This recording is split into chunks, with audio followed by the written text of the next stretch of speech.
Welcome to quick study material. Very very good morning आप सभी लोगों को। आज है 2 फरवरी और 2 फरवरी से रिलेटेड जितने भी आपके इंपॉर्टेंट क्वेश्चंस होने वाले हैं हम उन सभी क्वेश्चंस को यहाँ पर देखेंगे। ठीक है, साथ ही साथ जो कुछ भी पिछला अगर इंपॉर्टेंट रहेगा तो उसको भी रिवाइज करते चलेंगे। ठीक है, और कोशिश हमारा ये रहेगा कि कम से कम समय में हम ना ज़्यादा से ज़्यादा चीज़ों को ना मतलब यहाँ पे पढ़ पाएँ। ठीक है, तो सबसे पहले क्वेश्चन की तरफ चलते हैं। आज का जो हमारा पहला क्वेश्चन है वो क्या है? हमारा आज का सबसे पहला क्वेश्चन है कि आर्थिक सर्वेक्षण 2024-25 के अनुसार अप्रैल से दिसंबर 2024 के बीच महंगाई दर कितनी रही है? तो पहली सबसे इम्पोर्टेंट चीज ये है कि भाई ये जो आर्थिक सर्वेक्षण है या फिर हम कहें इसको कि इकोनॉमिक सर्वे जो है ना, ये इसके अंदर क्या क्या पॉइंट है जो इम्पोर्टेंट वो मैं आपको बताने वाला हूँ। एग्जाम में और क्या क्या क्वेश्चन बन सकते हैं वो भी बात करेंगे। और यहाँ पे अगर हम बात करें तो अभी अप्रैल से दिसंबर 2024 के बीच जो महंगाई दर रहने वाली है वो रहने वाली है 4.9%, यानी कि ऑप्शन सी जो है वो आपका बिल्कुल सही है। अब यहाँ पर ध्यान रखिएगा, जो लोग भी ना स्टेट पीसीएस की तैयारी कर रहे हैं, जैसे एमपीपीसी पीएससी हो गया, बीपीएससी हो गया, आरएएस हो गया, यूपीपीएससी हो गया, उन लोगों के लिए ना ये बहुत ही इंपॉर्टेंट क्वेश्चन रहने वाला है। ठीक है, जो स्टेट पीसीएस की तैयारी कर रहे हैं या जो यूपीएससी की तैयारी कर रहे हैं उनके लिए बहुत इंपॉर्टेंट क्वेश्चन है, तो वो बड़े ध्यान से पढ़ेंगे। ठीक है, तो मैं आपको अगर ये बताऊं यहाँ पर कि सबसे पहली बात तो ये इकोनॉमिक सर्वे 2024-25 की अगर बात करें तो ये क्या होता है, ये बजट से ना एक दिन पहले जारी किया जाता है। बजट के ऊपर एक छोटा सा वीडियो में लेकर के आऊंगा जिसमें इंपॉर्टेंट जो भी चीजें रहेंगी आप उसको एक बार अच्छे से देख लीजिएगा, है ना। तो बजट से एक दिन पहले जारी किया जाता है, यानी 1 फरवरी को बजट जारी किया गया। हम बात कर रहे हैं यहाँ पर 31 जनवरी को किसने, तो वित्त मंत्री निर्मला सीतारमण ने इस इकोनॉमिक सर्वे को पेश किया है, या फिर आप कह सकते हैं आर्थिक सर्वेक्षण को पेश किया है। ठीक है, इकोनॉमिक सर्वे में होता क्या है, तो पिछला वर्ष जो भी होता है ना, बीता हुआ वर्ष, उसमें देश की आर्थिक स्थिति का विश्लेषण किया जाता है। देश की आर्थिक स्थिति का विश्लेषण किया जाता है। अब इस विश्लेषण में क्या-क्या इंपॉर्टेंट पॉइंट है मैं उसकी बात करूंगा अभी, उसको बड़े ध्यान से देखिएगा। ठीक है, तो सबसे पहले बात करते हैं इस आर्थिक सर्वेक्षण या फिर हम कह सकते हैं इकोनॉमिक जो आपका सर्वे है, इसके अंदर सबसे पहला पॉइंट क्या है कि वित्त वर्ष 2024-25 में जो रिटेल महंगाई 5.4% थी वो अप्रैल से दिसंबर 2024 में 4.9% हो गई है, पहला पॉइंट। दूसरा, बेरोजगारी दर 2017-18 जुलाई जून का जो सेशन था उसमें 6% से घट करके 2023-24 में सेम वही सेशन में कितना हो गया है, तो 3.2% हो गई, यानी 6 से घटकर कितनी हो गई, 3.2%। ये आंकड़े हैं, बहुत इंपॉर्टेंट आंकड़े हैं, खास करके इकोनॉमी से बनने वाले क्वेश्चंस आपके करंट के बहुत इंपॉर्टेंट है ये। फिर बात करें वित्त वर्ष 2025 के अंदर, यानी फाइनेंशियल ईयर 2025 की बात करें तो भारत की जो वास्तविक जीडीपी दर है वो कितने प्रतिशत होने का अनुमान है, तो 6.4% होने का अनुमान है। फिर वहीं बात करें फाइनेंशियल ईयर 2025 की बात करें तो जो कृषि की वृद्धि दर है वो 3.8% रहने का अनुमान है।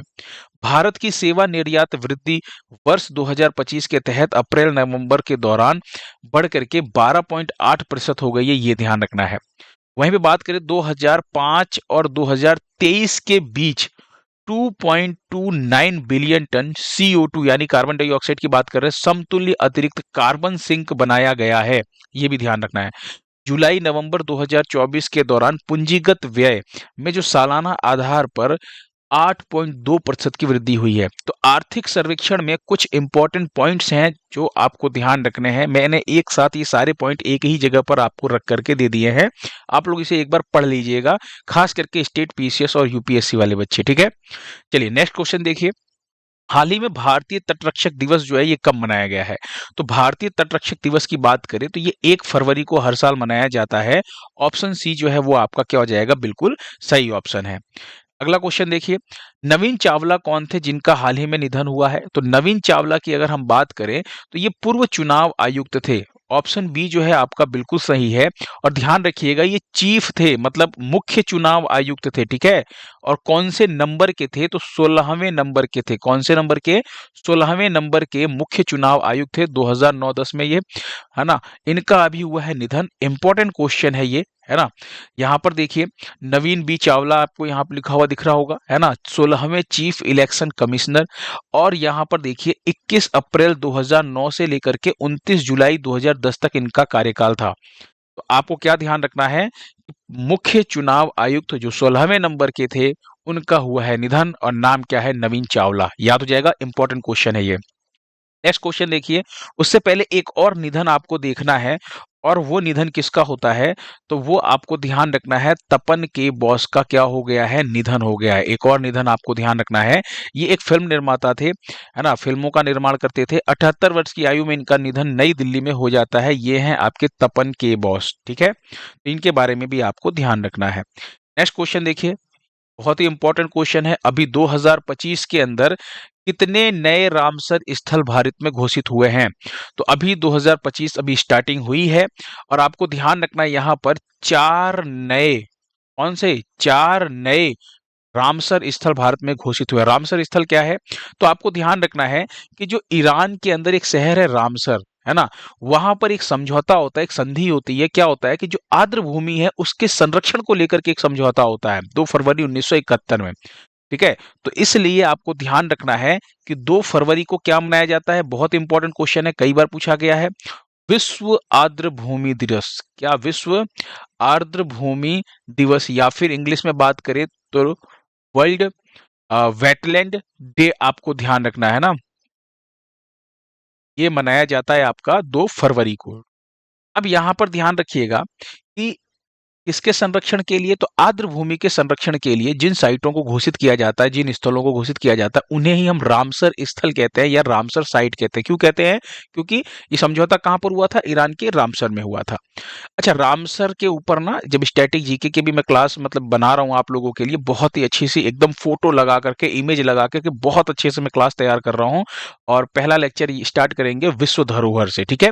एकदम अपडेटेड, टोटल कितने विश्व धरोहर हैं और विश्व में कितने हैं, पूरा फोटो लगा करके, इमेज लगा करके, ताकि क्या होता है ना, इमेज से आपको चीजें याद होती है ना। तो उसके उसी मतलब स्टैटिक की सीरीज के अंदर ना रामसर साइट्स भी मैं आपको पूरे के पूरे है ना मैप में दिखाऊंगा।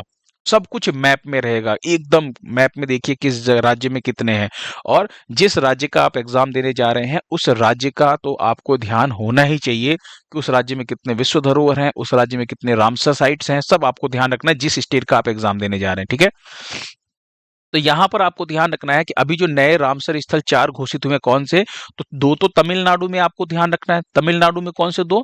तो एक है आपका सक्कर कोट्टई पक्षी अभयारण्य, और एक है थेरथंगल पक्षी अभयारण्य। ये 2 आपके कहाँ पर? तमिलनाडु में। तीसरा जो है आपको ध्यान रखना है झारखंड के अंदर उधवा झील, और चौथा ध्यान रखना है सिक्किम के अंदर खेचो पलरी आर्द्र भूमि। तो ये 4 आपको नए जो नाम है ये याद रखने ही रखने हैं, है ना। मैं ये नहीं कह रहा कि आप 89 रामसर स्थल याद कीजिए, लेकिन ये 4 आपको अभी के लिए याद करना पड़ेगा। अच्छा, अब इसके बाद टोटल कितने रामसर स्थल हो गए हैं? तो अभी तक कितने थे? 85 थे। 85 और प्लस अभी जो 2025 में 4 हुए हैं, ये जुड़ गए आपके। अब टोटल कितने हो गए? 89 रामसर साइट्स हो गए हैं, जो आपको ध्यान रखने हैं। आपसे को ध्यान रखना कुल कितने रामसर स्थल? तो 89। नेक्स्ट क्वेश्चन देखिए, हाल ही में भारतीय रेलवे ने कौन सा ऐप लॉन्च किया है? तो अभी भारतीय रेलवे ने स्वरेल लॉन्च किया है। क्या लॉन्च किया है? स्वरेल। ऑप्शन ए जो है आपका बिल्कुल सही है। ये उस एप्लीकेशन का लोगो है और इस टाइप का इंटरफेस है। अगर आप इसको डाउनलोड करेंगे तो क्या क्या सुविधाएं मिलने वाली है? तो देखिए, इस एप्लीकेशन के माध्यम से ना, एक ही जगह पे, एक ही एप्लीकेशन के माध्यम से आप प्लेटफॉर्म टिकट, है ना, ट्रेन का टिकट, और अगर आपको खाना वाना खाना है, फूड वूड, है ना, ये सब चीज आप एक ही प्लेट मतलब एक ही एप्लीकेशन पे सारी चीजें बुक कर सकते हैं, ठीक है। टिकट बुक कर सकते हैं, खाना बुक कर सकते हैं, आप प्लेटफॉर्म टिकट बुक कर सकते हैं। आपको अगर पीएनआर स्टेटस देखना है ना, कि आपका टिकट कंफर्म हुआ है कि नहीं हुआ है, वो भी आप इसी के ऊपर देख सकते हैं। ये सारी चीजें आपको एक ही जगह पे मिलेगा। नाम क्या है? स्वरेल। भारतीय रेलवे ने इसको लॉन्च किया है, ठीक है।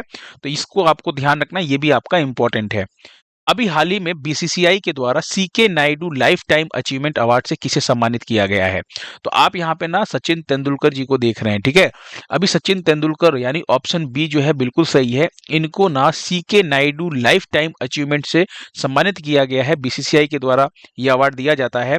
यहाँ पर आपको ध्यान क्या रखना है कि जो भारत के पहले कप्तान, नाम क्या है उनका? भारत के पहले कप्तान का नाम है कर्नल सीके नायडू। उन्हीं के सम्मान में ये पुरस्कार दिया जाता है। और इस पुरस्कार की शुरुआत कब से होती है? तो 1994 से ना इस पुरस्कार को सीके नायडू के सम्मान में दिया जाना शुरू किया गया है, ठीक है। अब यहां पर देखिए, ये तो आपने पढ़ लिया। थोड़ा सा हम बात करेंगे सचिन तेंदुलकर से रिलेटेड इंपॉर्टेंट चीजों के बारे में जो आपके एग्जाम में पूछे गए क्वेश्चन है। क्या क्या पूछा गया है? तो सबसे पहली चीज तो ये कि ओडीआई और टेस्ट में सर्वाधिक रन किसने बनाए हैं? तो सचिन तेंदुलकर ने बनाया है, ये भी पूछा गया है। इनका उपनाम आपको ध्यान रखना है, कौन कौन से उपनाम आपको ध्यान रखना है। इन्हें मास्टर ब्लास्टर के नाम से जाना जाता है, गॉड ऑफ क्रिकेट भी कहा जाता है, क्रिकेट का भगवान, और एक लिटिल मैन भी आपको ध्यान रखना है। दरअसल हाइट इनकी थोड़ी सी छोटी थी, है ना, तो लिटिल मैन के नाम से भी इनको जाना जाता है। ये इनके उपनाम है जो एग्जाम में पूछे गए हैं।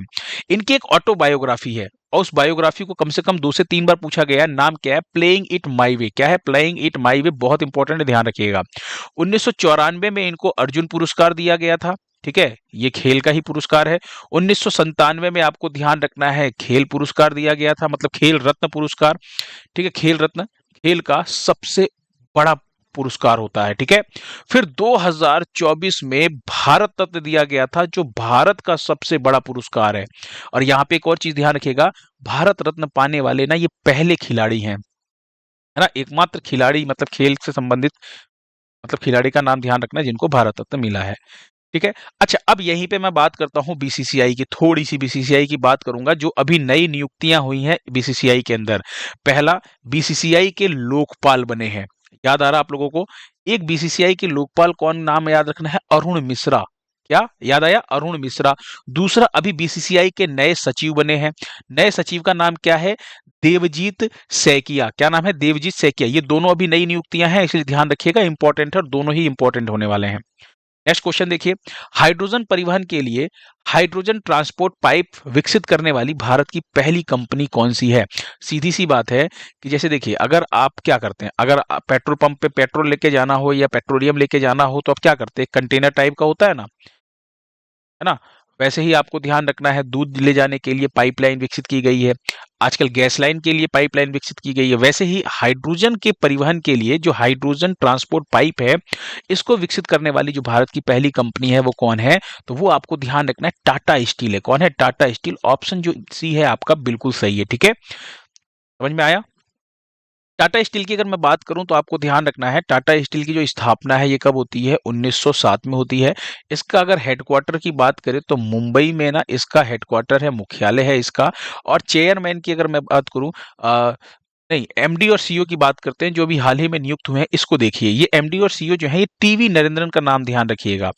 टीवी नरेंद्रन, इंपॉर्टेंट है ये, है ना, ये इंपॉर्टेंट नाम है, आपको ध्यान रखना है, टाटा स्टील के एमडी और सीईओ, ठीक है। चलिए नेक्स्ट क्वेश्चन देखिए, अगला क्वेश्चन क्या है हमारा? हाल ही में डॉक्टर ऐश्वर्य पंडित द्वारा लिखित Indian residence the Modi decade नामक पुस्तक का विमोचन किसने किया है? एक बुक है और इस बुक को मतलब देखिए लॉन्च किसने किया है, लिखी किसके द्वारा गई है, दोनों इंपॉर्टेंट है। लिखा किसने है? तो डॉक्टर ऐश्वर्य पंडित के द्वारा लिखी गई है।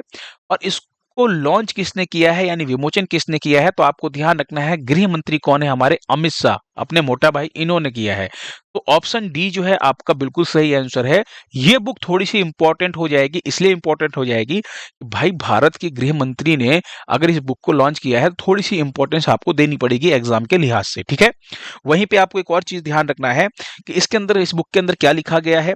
तो एक दशक के, यानी जो 10 साल का कार्यकाल था पीएम मोदी का, तो एक दशक के कार्यकाल के दौरान क्या क्या उपलब्धियां रही हैं उसी पे आधारित ना ये बुक है, आपको ध्यान रखना है, ठीक है। नेक्स्ट क्वेश्चन देखिए, फरवरी 2025 में आयोजित पेरिस एआई सुरक्षा शिखर सम्मेलन, बहुत इंपॉर्टेंट सम्मेलन है ये। इसका आयोजन कहां पर होता है? तो फ्रांस की राजधानी पेरिस में इस सुरक्षा शिखर सम्मेलन की, मतलब आप समझ लीजिए, इसका आयोजन किया जा रहा है।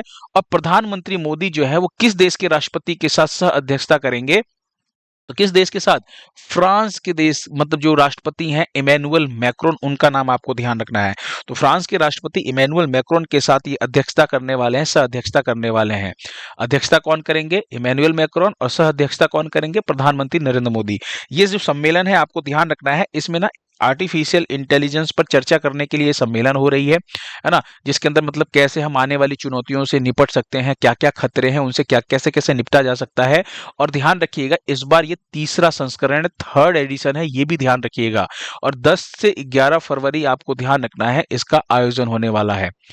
कहाँ पर? पेरिस, फ्रांस के अंदर। अब तीसरा संस्करण है, तो पहला संस्करण आपको ध्यान रखना है, पहला संस्करण कब हुआ था? यूके में हुआ था 2023 के अंदर। और जो दूसरा संस्करण हुआ था ये आपका 2024 में हुआ था साउथ कोरिया की जो राजधानी सियोल है वहां पर, आपको ध्यान रखना है, ठीक है। अभी आपके लिए तीसरा संस्करण इंपॉर्टेंट है। नेक्स्ट क्वेश्चन देखिए, international space station, important question है ये भी, है ना। अंतरराष्ट्रीय जो स्पेस स्टेशन है वहां पर जाने वाले पहले भारतीय कौन बनने वाले हैं? तो आपको नाम ध्यान रखना है शुभांशु शुक्ला का। शुभांशु शुक्ला जो है लखनऊ के रहने वाले हैं, उत्तर प्रदेश के, है ना। इंडियन एयरफोर्स के अंदर पायलट के पोस्ट पर है। और आपको ध्यान रखना है इनका नाम शुभांशु शुक्ला, जो कि इंटरनेशनल स्पेस स्टेशन पर जाने वाले पहले भारतीय बनेंगे। एक मिशन आपको ध्यान रखना है, वो मिशन किसका है? वो नासा का मिशन है, ठीक है। क्या नाम है? ध्यान रखिएगा एक एक चीज कि ये मिशन किसका है, मिशन का नाम क्या है, बहुत ये सारी इंपॉर्टेंट चीजें हैं। नासा का एक मिशन है, नाम है एक्सियोम 4 मिशन। एक्सियोम 4 मिशन के तहत मतलब ये 4 लोग जाने वाले हैं, है ना। Space x dragon space craft में जाएंगे। ये मिशन 14 दिन तक चलने वाला है। और 4 अंतरिक्ष यात्री आपको ध्यान रखने हैं, कौन कौन? ये आप देख रहे हैं पैगी विट्सन को, है ना, शुभांशु शुक्ला को आपको ध्यान रखना है, और तिबोर कापू और स्लावोज उजनास्की, ये 4 अंतरिक्ष यात्री को नाम आपको ध्यान रखना। आप ये समझ लीजिए ना, एक्सोम 4 मिशन यानी 4 यात्री इसके अंदर जा रहे हैं, ठीक है। कहां पर जाएंगे? तो स्पेस के अंदर जो आपका अंतरराष्ट्रीय स्पेस स्टेशन है वहां पर जाने वाले हैं, है ना। चलिए नेक्स्ट क्वेश्चन देखिए, ये चारों नाम आपको ध्यान रखना है, हो सकता है आपसे एग्जाम में क्वेश्चन पूछ ले, क्योंकि 4 ही नाम है, कोई बहुत ज्यादा नाम नहीं है, तो आप इसको याद कर सकते हैं। लास्ट टाइम पे मैंने आपसे क्वेश्चन पूछा था कि पहला डीप सी रडार जो है उसे किसने विकसित किया है? तो उसे चाइना ने विकसित किया था। ऑप्शन सी आपका बिल्कुल सही है। क्या था इसके अंदर, इसने क्या परीक्षण किया था? इस समुद्र के अंदर इसने क्या किया था, है ना, इस डीप सी रडार को, मतलब इसका परीक्षण किया था जो 1000 मीटर नीचे, है ना, यानी 1 किलोमीटर पानी के अंदर था, और ऊपर 5000 मीटर पे जो एयरक्राफ्ट जा रहा था, ठीक है, उसका इसने सफलतापूर्वक परीक्षण किया है। ये क्या करने वाला है? तो आपको ध्यान रखना है, समुद्र के अंदर से ही जो एयरक्राफ्ट ऊंचाई पर उड़ते हैं ना, उसको ट्रैक कर सकता है ना, उसका पता लगा सकता है कि कहां पर ये रडार, मतलब उनकी एकदम लोकेशन का पता लगाएगा, ठीक है। चलिए, तो नाम ध्यान रखिएगा, चीन। आज आपके लिए छोटा सा और क्वेश्चन है, खबरों में रहा लेजिम लोक नृत्य, ये बहुत इंपॉर्टेंट क्वेश्चन रहने वाला है। आपको पता है बहुत सी मूवियां रिलीज होती है, कंट्रोवर्सी का कुछ जमाना है, कुछ ना कुछ तो होता ही रहता है ना। पब्लिक को चाहिए जैसे कोई काम हो तुरंत उसके अंदर बीच में पड़ जाना, कूद जाना, ठीक है। तो आपको ध्यान रखना लेजिम लोक नृत्य। अब ये जो लेजिम लोक नृत्य है, आपको बताना किस राज्य से संबंधित है, जो अभी काफी चर्चा में था। चर्चा में क्यों था मैं आपको बता देता हूँ। एक मूवी है छावा, है ना, इसी मूवी के अंदर विकी कौशल ने रोल किया है, और इसके अंदर इस लोक नृत्य को दिखाया गया है। आपको बताना है किस राज्य का लोक नृत्य है, ठीक है। कमेंट बॉक्स में आपको ना आंसर देना है, मैं ऑलरेडी सबके कमेंट्स पढ़ता हूँ, है ना। पीडीएफ आपको कहाँ पर मिलेगा? टेलीग्राम चैनल पे मिल जाएगा। और लाइक का टारगेट सेम वही 100 लाइक। पिछले कल के वीडियो पे तो 100 लाइक नहीं हुए हैं, लेकिन परसों और उसके एक दिन पहले वाले वीडियो पे ये जो टारगेट है ये बिल्कुल पूरा हुआ है, और मुझे बहुत प्रसन्नता हुई है इसको देख करके कि हाँ आप लोग वीडियोस को पसंद कर रहे हैं, ठीक है। चलिए, थैंक यू सो मच, फिर मिलते हैं नेक्स्ट लेक्चर में कल के।